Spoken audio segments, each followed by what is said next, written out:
Hi hello നമസ്കാരം.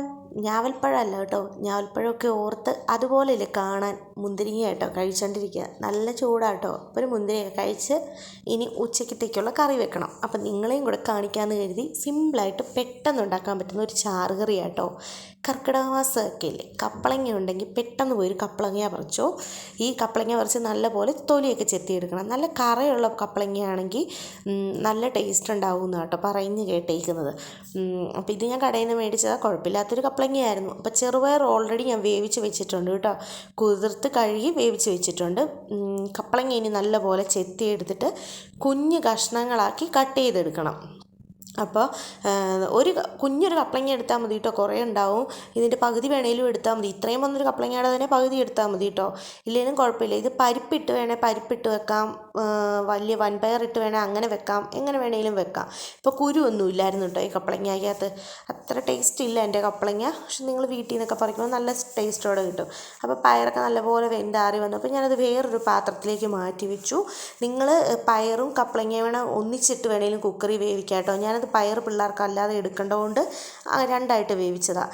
അപ്പോൾ കപ്പളങ്ങ എടുത്തു, ഒരു തക്കാളിക്ക, കുറച്ച് പച്ചമുളക്, ഉപ്പ്, ആവശ്യത്തിന് വെള്ളം, അല്പം മഞ്ഞൾപ്പൊടി, ഇത്രയും ഇട്ട് ഇനി കുക്കറിൽ കപ്പളങ്ങ വേവിച്ചെടുക്കണം. ഇങ്ങനെ ഒന്നിച്ചാണ് വേവിക്കുന്നതെങ്കിൽ ഒപ്പം തന്നെ പയറും ഇട്ട് വേവിച്ചെടുക്കാം. പിന്നെ അതിന് അരപ്പിനായിട്ട് തേങ്ങ, ഉണക്കക്കാന്താരി എടുത്തേക്കുന്നത്, അതില്ലേ പച്ചമുളക് എടുത്താൽ മതി. പച്ചമുളക്, അല്പം ജീരകം, ഒരു വെളുത്തുള്ളി, കുഞ്ഞുള്ളി, മഞ്ഞൾപ്പൊടി, പിന്നെ ഉപ്പ്, വെള്ളം, ഇത്രയും സാധനമാണ് ഞാൻ അരപ്പിനായിട്ട് എടുത്തേക്കുന്നത്. ഇതിനി നല്ല പേസ്റ്റ് പോലെ അരച്ചെടുക്കണം കേട്ടോ. നല്ലപോലെ അരഞ്ഞ് കിട്ടണേ.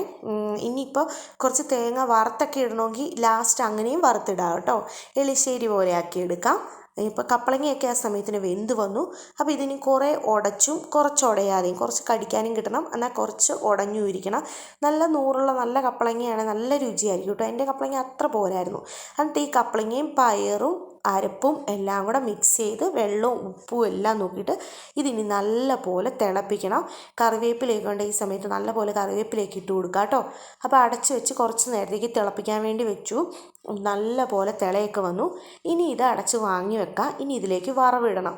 വറവിടാൻ വേണ്ടി നമ്മൾ സാധാ പോലെ വെളിച്ചെണ്ണ ഒഴിച്ചു, കടുക് പൊട്ടിച്ചു, പിന്നെ കുഞ്ഞുള്ളിയും പത്തലമുളകും ഒരു വെളുത്തുള്ളിയും കൂടെ ഞാൻ അരിഞ്ഞിട്ടിട്ടുണ്ട് കേട്ടോ. കൂടെ കറിവേപ്പിലയും കൂടെ ഇട്ടിട്ട് ഇത് നല്ല പോലെ മൂപ്പിച്ച് കറിയിലേക്ക് ഒഴിക്കുക. നമ്മുടെ പയറും കപ്പളങ്ങയും കറി നല്ല പോലെ റെഡിയായി. നല്ല ടേസ്റ്റാണ് കേട്ടോ കഴിക്കാനായിട്ട്. അപ്പോൾ എല്ലാവരും ഒന്ന് ട്രൈ നോക്ക്. നിങ്ങൾക്ക് പയറിന് വരുമ്പം പരിപ്പോ വൻപയറോ എന്ത് വേണേൽ ഉപയോഗിക്കാം. ഈ സമയത്ത് വേണേൽ തേങ്ങ വറുത്ത് വേണേൽ എലിശ്ശേരി പോലെ ഇടാം. അപ്പോൾ ട്രൈ ചെയ്തു. നല്ല എളുപ്പമാണ്. Tata bye, see U.